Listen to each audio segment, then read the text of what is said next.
You guys really don't know when it's good or bad when it comes right down to it. You really don't know because you don't know what we're trying to do. You guys don't look at the films. You don't know what happened. You really don't know. You think you know, but you don't know, and you never will. To come home, because I have a very special love. The media public doesn't know. You guys don't know. Sometimes it won't. I can tell you it won't be good, and you'll see it won't be good. Sometimes you'll think it's good, and it isn't any good. Sometimes you'll think it's bad, and it was pretty darn good. Sometimes you'll think it's bad, and it was bad. But basically, you really don't know.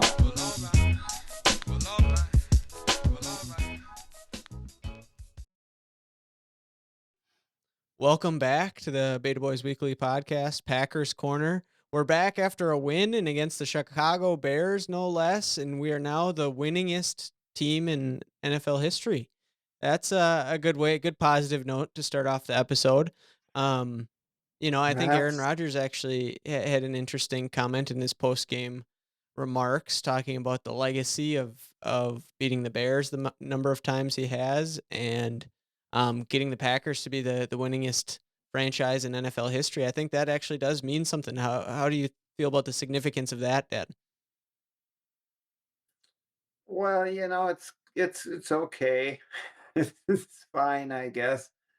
That's a lot better than the other way around. I think when before Favre and Rodgers took over, we were like 30 or 40 games behind in the all-time series with the Bears, and now we've vaulted ourselves to be 10 or 11 games ahead in the series, and it certainly is significant. And I think will be something on Rodgers' resume and legacy that he is the one who got us by the Bears for the all-time wins. It's kind of a nice consolation prize to me. Congratulations for winning the losers bracket when you're 5-8 and struggling to We make the got to playoffs. celebrate And something at this point, don't we? no, yes, it's just that team just did not impress me. If it was three quarters of the same old stuff, and then Christian Watson to the rescue, and if Christian Watson hadn't been in that game, I think we'd be sulking in our beer again. That's the bright spot to me. These young kids, Watson, and we're going to see Dobbs back after break. But maybe that's something you want to talk about a little later in the podcast. So yeah, I'll take the consolation prize of beating the Bears. I'd rather beat the Vikings, to be honest. Yeah, we don't quite have the hate on for the Bears. I think that's regional to some degree, but all the guys on the east side of the state, they get pretty worked up about the Bears. So I think that's just the nature of who we interact with and so forth. But the Vikings are not in contention, for winningest NFL team. Obviously, that's because of longevity of the franchise. It's pretty biased towards the Packers and the Bears that way, but still good to have the upper hand on them. And they've been, a historic and winning franchise for the majority of their existence. Been down years as of late, but we'll take it. And anytime you can get a win and keep the playoff hopes alive, that's a good deal too, right? So I did a little exploring You bet. the playoff calculator where you can run through all of the scenarios and look at the percentage chances there. Currently sits at 4% for the Green Bay Packers. And if you were to give us 4 wins, just assuming that here on in we make it to 9-8, gives us a 35% chance with all 4 wins. So we need some help, but it's certainly not impossible. What do you feel about, we're going to rest up with the bye week here. We got the Rams, build some more momentum potentially there. They've been struggling. Do you think a win there gets us rolling and in the right mindset? Where do you think that leaves us? Well, I think we should acknowledge the absence of our buddy Schmitty here tonight. We're playing hurt here, and we're one man down. So we're doing the best we can. Schmitty's on night shift, I guess, huh? So Yeah, well, he's between the two he's of us, he's taking the bye week a week early. oh, he's playing BYE. Okay. Yeah. Well, we'll have to be Schmitty's alter ego here and interject his opinion because I'm Well, sure he would differ with us. I'm going to say something that's very anti-Schmitty right now. I just could not have been much less impressed with Aaron Rodgers for three quarters in that football game. it left me so listless. A pedestrian, 18 out of 31. At one point, he was completing about 52% of his passes, and it's the age-old issue of 3rd and 4 or 4th and 3 when we have to throw a 40-yard pass into the end zone, ill-advised, falling to the ground on a windy day over Cobb's head and wide of Tanyan and hoping for a holding call. And the whole concept is ill-advised, and it's gotten to be a pattern. It can't be what the coach is trying to do. Now, we saw some vintage Aaron, and again, I hate to run down our buddy Aaron. He's just been the greatest thing ever in Green Bay, but he's either fallen off a cliff or he's just having a rotten year. Or when you get to be what, he's about 39. Next year he would be 40. I just, I don't see the old Rodgers. I guess he had the one throw to Watson. He stepped up, moved around in the pocket. They protected him pretty well. He was able to stay clean, but it is a frustrating thing for 3 quarters. What, we score 3 points and right until the end of half, and Yeah. then we come out of the halftime and Well, that again throw we you're alluding gotta. to was certainly consequential, right? I think it was 16-3 um on 4th down right at the end of the half. I mean, we're in rough Yes, shape. to That was a Watson. do or die sort of a play, and Rodgers got it done. So you got to tip your cap that way. But that said, he bought a little time in the pocket, stepped up, had good awareness. He made a throw that I would categorize as expected from an NFL Kind of quarterback. like the throws that Jordan Love made last week. Yeah, Maybe almost maybe as a good as some little of those throws, less. Yeah. and yeah, I hope Aaron catches fire and can do it. I just have not seen it all year long. It's just been quite fatiguing to wait for the offense to click. Now, hey, let's talk about uh, the Christian Watson making 4 plays, making that catch in the end zone at the end of halftime, coming around in the second half, and being a decoy on a jet sweep motion and watching AJ Dillon run through the defense for a touchdown, getting a 40-50 yard penalty on interference to put us in position, and then the clincher, the 50-yard end around that just was a thing of beauty. And without that kid out there, it's a sad day. We just flat out do not win that game. At some point, we got to get into number 23 and whatever's going on in his head. But at any rate, Christian Watson is the hero of the day. Yeah, well, and I think we absolutely need to manufacture more touches for him, and he needs more targets in the passing game. He's not getting 10, 12 targets a game. He's getting 6, which is fine. I mean, he's a rookie. He's building his presence, but he's proved it at this point, right? He needs 10, 12 targets. Oh my And some of the gosh. targets that he got early in the first half, the quality was just so low. Aaron was just kind of chucking the ball up. I'd like to see us work him quite a bit more in the intermediate passing game. I think Crossing he's routes. proven that he can get by guys. They're going to respect that. Hitching up at 10, 12 yards is going to be an easy route for him to win on, those sorts of things. So I would like to see him just get more targets and work in the middle of the field. And then I think he should get a carry or two, probably every game. Just seeing just to throw that out there, and that's going to make the vertical running game better when they have to respect the wide stretches that Watson's bringing across there. So yeah, I'm with you. He's been pretty fun to watch. I've been playing him in fantasy, so that's been enjoyable as well. Additionally, I want to give a little tip of the cap to the defense in the second half. 3 points allowed. We gave up the 55-yard run right off the bat to Justin Fields, held him to 71, I believe, for the whole game. So they really, you can't say that they shut down Justin Fields when he had the completion percentage that he did, but they really limited him in the second half, and holding the team to 3 points when you needed it was at least somewhat encouraging. Now, by the same token, we're playing the Bears. We're not playing one of the elite offenses in the NFL. But given our recent history against rushing quarterbacks, I think there's something to be said for that effort. It was great to get a win. It's always good to beat a division rival. I just got to remember we beat a 3-10 team playing with all backups in their secondary, and we made it look like brutal work all day long. I know it's the Bear game and anything can happen. So hopefully it's the start of something good, but it just seems like we're kind of on vapors here with our chances. But hey, let's just extend it one more week and see where it all leads us. I think you got to recognize something else in this game. And I think the game really turned on Jair Alexander getting burned again and trying to that's just undisciplined play. I can't believe he's doing what his coach asked him to do, trying to jump every route.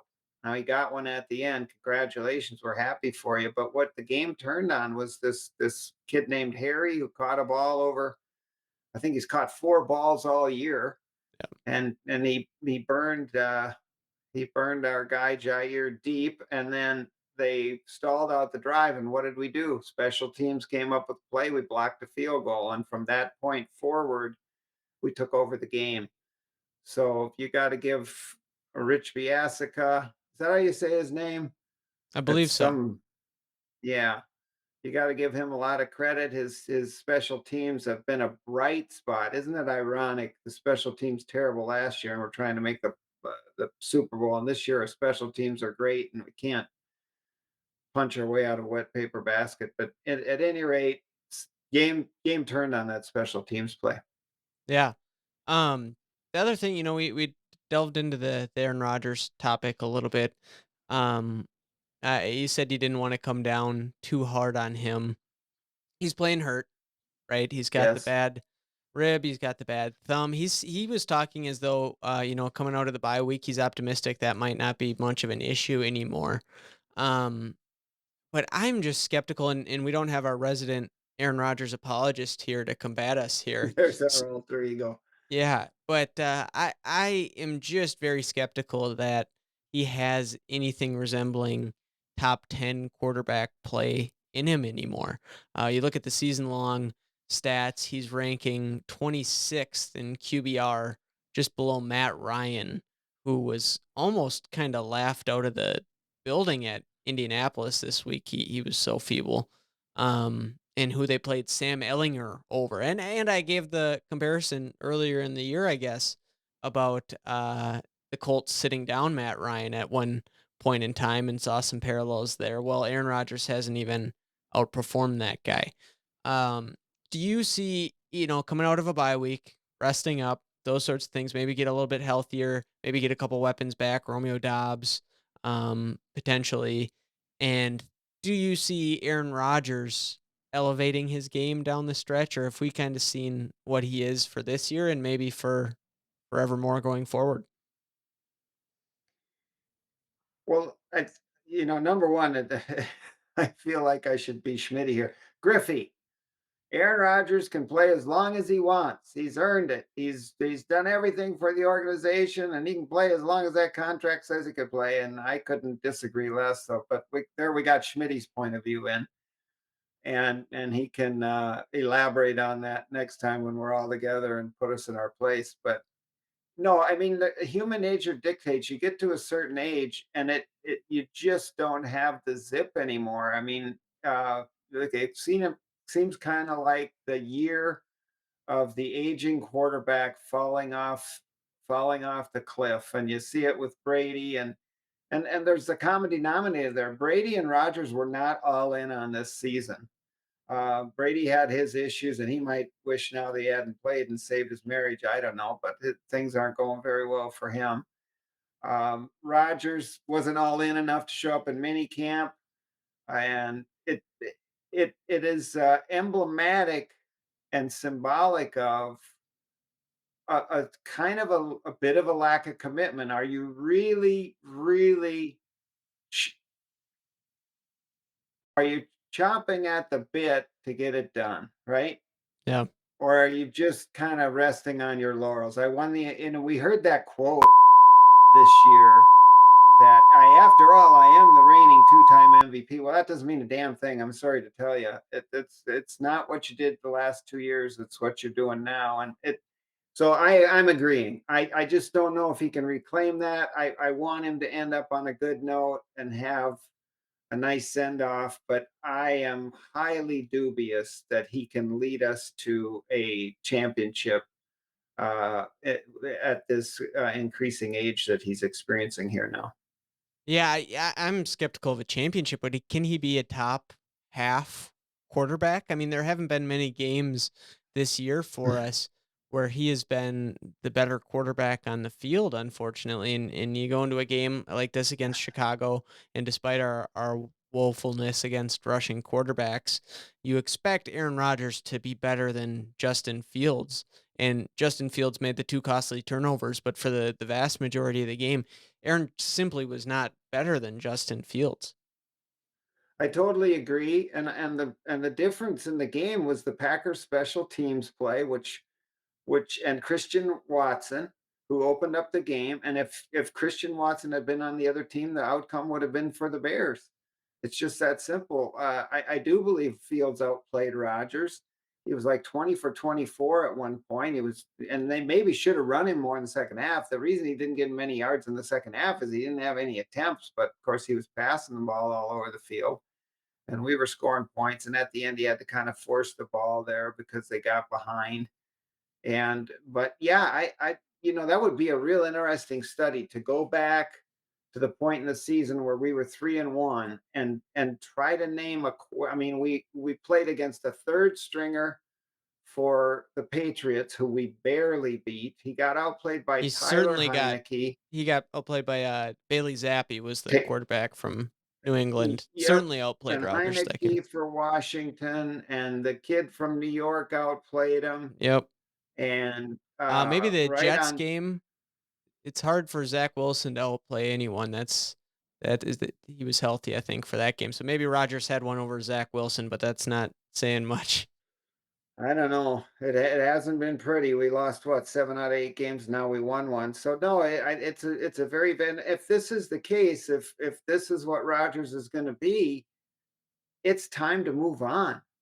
Um, and let Jordan Love develop. And that's not guaranteeing that he's going to be the guy. But if this is all you're going to get out of Rogers, then this is the question that's being placed before us right now. And I'm Well, you go sure. back to that Jets game, and this speaks to how bad it's been. I mean, maybe we've given him a pass because we got a soft spot for the guy. Maybe me less so than some Packer fans, but I would not have Schmitty. guessed it was this bad. When you look at the Jets game, Aaron Rodgers QBR of 19.6, Zach Wilson 25.6. Brees Hall, of course, went off for us, and all Zach Wilson had to do was manage the game. But Zach Wilson is one of the worst quarterbacks I've ever seen play. And And outplaying us. yeah, So it's the point we're making. He's not outplaying for $50 million.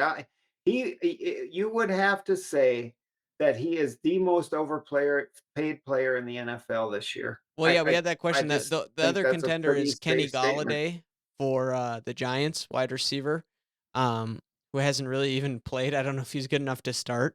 But the Well, difference that might be is, an improvement for yes, Rodgers if he exactly. couldn't play. Exactly. It could be because hypothetically, um, I don't think our record's any worse with Jordan Love from what I saw. And in fact, it very well might be better when you're getting outplayed by Zach Wilson and Taylor Heineke and Bailey Zappi and so forth. So, interesting talking point. Moving forward, it's going to be something that we'll have to We really speculate on need the Schmitty offseason. here for balance. Yeah, I mean, we are kind of ganging up on the guy, but like we said, Good. we go ahead. No, I agree. We are, but I'm just trying to be brutally honest that it has been such a precipitous fall in play that it's amazing. But it was almost portended by the performance against the Niners last year with the absolute futility with which he played in the Niners playoff game and got outplayed by Garoppolo, who made the plays that needed to be made at the end of the game to win. And since then, that's kind of been the MO. Yeah, I mean, we were obviously incredibly successful, and Rodgers individually was incredibly successful the last couple of years. But going back to him, even in those last couple years or MVP years, I'm not trying to complain, but looking at the way they got it done versus, some vintage younger Aaron Rodgers, even when they're getting it done, sometimes it felt like, they had to scheme everything so precisely and it was hard work and they had to be methodical moving the ball down the field oftentimes. So again, I'm not trying to criticize two MVP years, but it didn't look like it did the year he had 46 touchdowns and 5 picks and the 15 in 1 year where he was just on another level. And so you're not expecting that at the end of his career. But I think there were some signs, even going back before the MVP years, right? Aaron Rodgers it seemed like he was tapering off, and that's what invoked the Jordan Love decision. So it's great that he had this nice resurgence and so forth, but it's just not something that human beings at the age of 39 uh, tend to get better. So I think we're on the same page that we're skeptical that he's going to rekindle anything Just to there. take that a step farther, think a little bit about Peyton Manning at the end, about Drew Brees at the end. I mean, two Um, incredible, absolutely oh, all-time, Peyton Manning has to be on the Rushmore of all-time yeah, QBs, and yeah, Drew he Brees will, is right and there. so is Aaron. Yeah. Yep. But So it's it's not a just knock. no, it's just the reality of, and in that last year, you could see that Breeze had fallen off the table, and Manning got dragged over the line by the Broncos' running game and defense. He had a pea shooter for an arm, and Breeze couldn't throw the ball down the field at the end. They had to put um what's his name that came from our club and to throw Yeah, the ball Taysom down the Hill field. Taysom Hill from BYU. and And Winston, and one yeah. thing you can say about Rodgers, it looks like he still has the arm. Yeah. He just doesn't seem to read the field and make the precise throws and know where the ball should go. And so it kind of looks like a 40-year-old guy out there trying to rekindle the magic. And I'm not so sure Tiger Woods is ever going to win another major either. So why do we keep trying to jam a square peg in a round hole? Yeah, it is kinda obviously Tiger had the back deals and Aaron's a little banged up now too. Tiger's injuries far more significant, but I think that's kinda how it feels to me. It's fun to go watch Tiger tee it up and, hey, he even got it done at the Masters, what was that, 2019?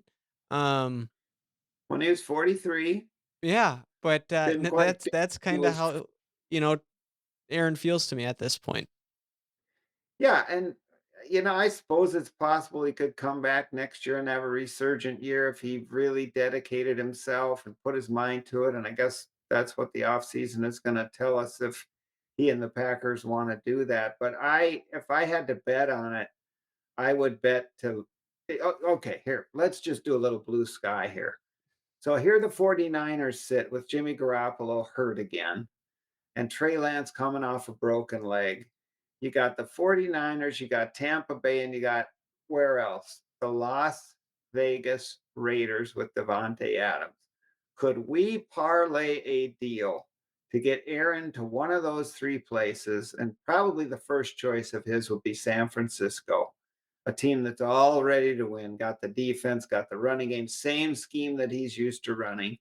Get one number one or something for him and wish him well, thank him for everything he's done, give him an opportunity to go somewhere and finish on a high note. And would that appeal to him? And then we can start the Jordan Love era and move forward without being strapped on the salary cap and, get our young quarterback a chance to develop. That's where I'm at. That's the way I would go with this thing if I was Goody. Yeah, I mean, if you didn't immediately take a number 1 pick for this guy, you would be out of your mind.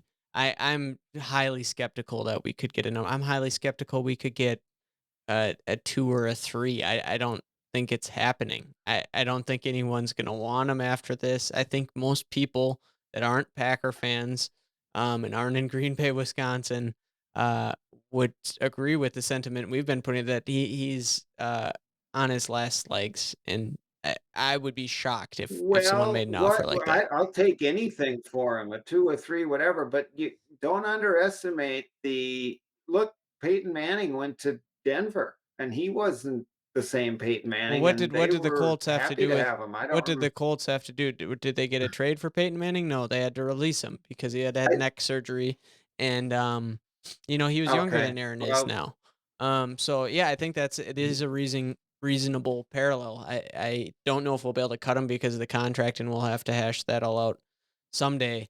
I got an interesting I would speculative guess question for you. there You go would ahead be first. some value for him, though.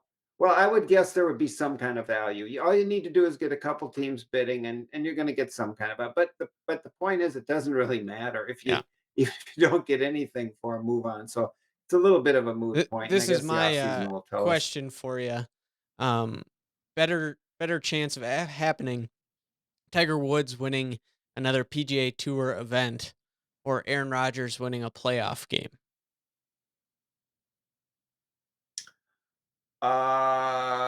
Tiger winning a tour event, not a major. Well, Not he a doesn't major. play in many events unless they're majors. Yep. Number one, I'd say those or Rogers winning. If Rogers went to San Francisco, I think he'd have a pretty good chance to win a playoff game. So I'll go with Rogers in the playoff. I'm factoring in the likelihood that Aaron retires, the minimal likelihood of us making it, the likelihood of him getting injured at his age, and all those things. I'm taking Tiger Woods. I think 7 days out of the week on that one. Well, you and Tiger have the same birthday, so Yeah, you're kind of blood brothers and maybe I'm you're biased kindred that way. souls there. Yeah. So Well, that's that'll be what's an going. interesting. We'll have I to got a see. hypothetical for you now. Yeah. I so do this thought experiment with me. Who would you take who would you trade Jordan Love for out of this list? Um, Trevor Lawrence over at Jacksonville, right? Uh, there's the number 2 pick of the draft, Zach Wilson over at the Jets. Um, the guy we just played, Justin Fields in Chicago. And name me another young quarter. Well, you probably would make the trade for the kid in Cincinnati, Oh right? How God, about yes. Tua Tagovailoa in Miami? Leave Burrows out of the Tua is an discussion. interesting So one because I'm really so those skeptical on Tua. I think he's those just got it. names. Yeah. Is there any of those that you would be all in for just trading and ship Jordan Love off and take one of those other guys and here I we think go? you'd have to do it for Trevor Lawrence. Um, I don't think any of those trades are very feasible, right? The Dolphins wouldn't do that either for Tua, and the I Jaguars wouldn't either. no, Um, I'm not saying anybody, they're feasible. I think I'm the not saying Jets they're would take, uh, a bag of footballs for Zach Wilson. He doesn't seem to be very impressive. I think a more interesting question is, would you do Zach Wilson for Aaron Rodgers, maybe? And I don't know. I think that's a bad deal for both sides, but you my have some point good is ones. as Yeah. we sit here right now, I wouldn't take any of those guys for Jordan Love. I wouldn't take Tua. I wouldn't take Trevor Lawrence. I wouldn't, and I could be wrong, but I'm anxious to see what the kid can do in this offense, and I'm anxious to see what Matt LaFleur can do with Love, who will do what he tells him to do and run the offense the way it's supposed to be run. And that's my optimism about the Packers and my excitement for the Packers. And it could be ill-founded. And but the point is, we just at some point you have to move on from the Aaron Rodgers era. It's going to end. It's a fact of life. And I think we've got a shot with Jordan Love. It's no guarantee, but I think we have a shot. Yep, I'm with you. I want to see it, right? And I think that needs to happen immediately following the season. So, we'll have to see if Oh that's no, allowed to that's not happen. soon enough. Immediately upon the next loss, when we lose to the Rams or the Yeah, but Miami or going back to my point, I am not where I said this the other way. I'm not worried about Aaron Rodgers playing so well that it creates a controversy like, oh wow, we really need to bring this guy back. I would be pretty surprised if I saw that from him. I think he gives us the best chance to lose. And I saw enough from Jordan Love um already.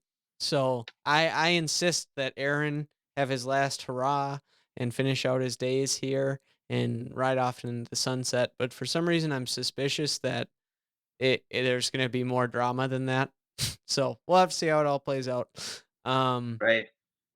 I guess we don't have any predictions to make this week with the bye week coming up, so we'll have to save those for next time with Schmitty here. The one thing I did want to just show off and rehash is give Schmitty credit for our records to date. He made it up to 7-5 with the correct pick of the Packers over the Bears. You and I think maybe partially trying to catch them.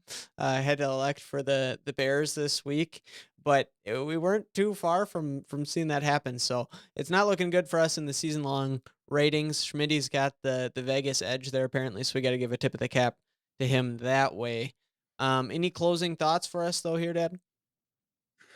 Well, I think a couple things on the prediction front.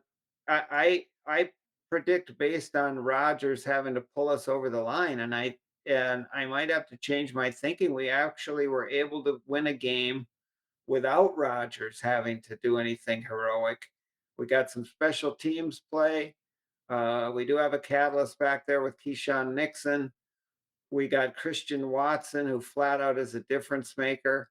And all of a sudden, you're not having to have Rodgers be the difference maker, because if he would have had to be, my prediction would have been correct. He played about like I thought he was going to play, which was very mediocre, and maybe he'll be able to elevate his play. But we might have to think a little differently in terms of predicting, and giving a little credit to some of the players other than Rodgers No, I think moving you made a good forward. point. I think uh, the logic was that Rodgers was gonna have to pull us over the line for a lot of the games. But now I'm with you. I'm at a point where I just anticipate he won't do that. It's not gonna happen. And if it does, great. That's a pleasant surprise. But I don't think the rest of the crew is quite wired heavy enough to get it done without that sort of an effort from Rodgers, unless we're playing a team like the Bears. And unfortunately, that's kind of where we're Which at. next game is against the Rams Yes. without Matthew Stafford. Miami just looked terrible the other night, and Tua was awful. And so who knows? We're Packer fans. I love it when they win. And I was very happy to see them win. I felt good about it. It's just hard to feel real good about the future of uh, at quarterback with the 40-year-old back there. But let's enjoy it for what it is and let it play out. And I guess the only other thing I would say to all of our friends is that in wrapping it up, we're in the Advent season here. Did you know that, Griff? Yeah. Yeah, and we got a lot of good friends who watch us, a lot of your buddies who you grew up playing sports with, and we wish them and their families well in the season here where we're celebrating the coming of the Messiah, the Savior, right?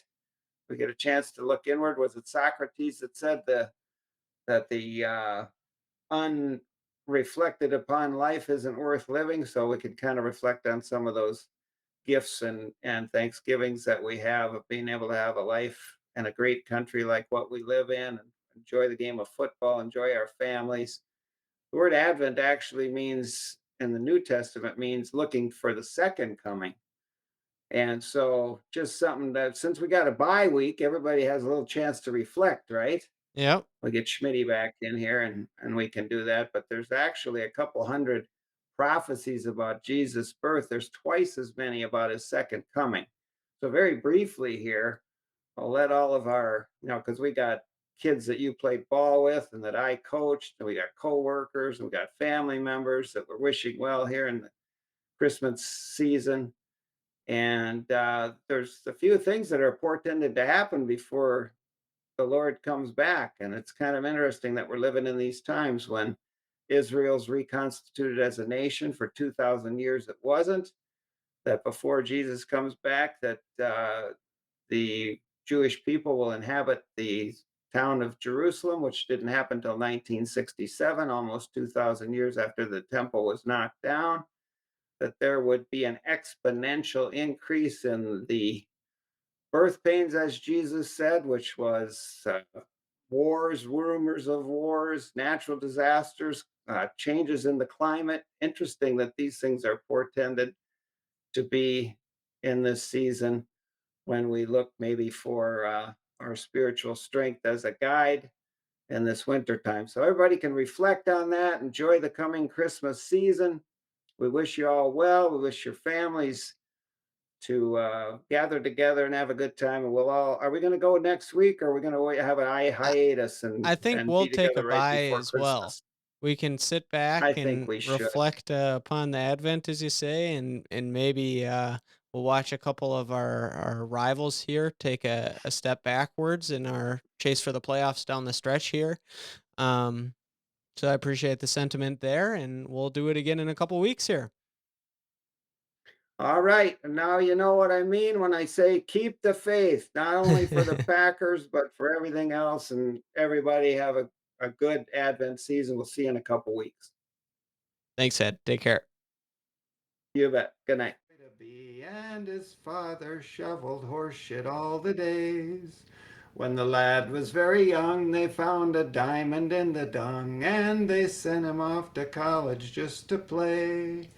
Hail, hail, hail to Master Beta, lift your thunder mugs on high, and we'll drink another glass to the biggest horse's ass in the brotherhood of Beta Theta Chi. Go Beta boys!